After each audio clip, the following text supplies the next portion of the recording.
आसमानों से झांकते तुमने कई सदियां गुजार दी। अब धरती को बना लो अपना धाम, घर आ जाओ राम। हमने रख दी है तुम्हारे भवन की आधारशिला, उसी अयोध्या में जहां तुमने जन्म लिया तुमको देवत्व मिला। घर आ जाओ राम, अब तुम बेघर नहीं रहे। सरजू के तट फिर से तुम्हारे हुए, अवध के खेत खलिहान पोखर पनघट फिर से तुम्हारे हुए। पधारो अपने निवास में और क्षमा कर दो हमारी वो भूल जो अंकित है इतिहास में। हमने वो सूरज अंधेरे में फेंक दिया जिसने पूरी सृष्टि को उजाले में रखा।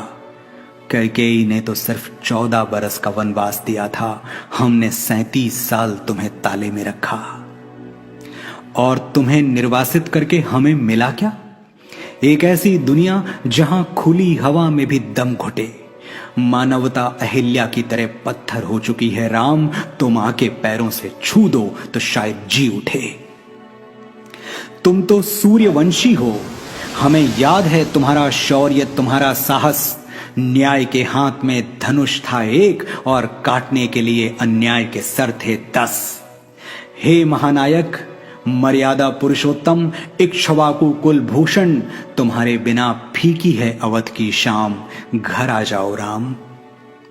हम वचन देते हैं तन मन और प्राण से कि तुम्हारा घर बनाएंगे बड़े शौक और बड़ी शान से।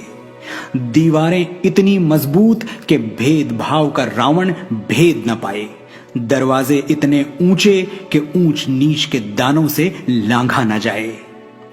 तुम्हारा शयन कक्ष वहां होगा जहां किसी बेबस की सिसकियां नींद में भी सुनाई दें, और तुम्हारी छत इतनी खुली होगी कि तीज का चंद्रमा और ईद का चांद दोनों दिखाई दें।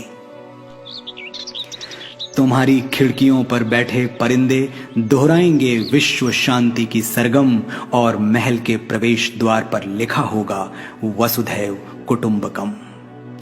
एक आंगन भी होगा, वहां बैठकर गाए जाएंगे कीर्तन भजन और खड़े होकर जन गण मन।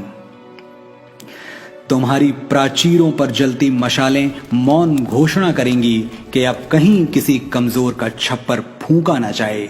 सीता की रसोई भरी होगी अनाज और अनुराग से, ताकि राम की चौखट से कोई भूखा ना जाए।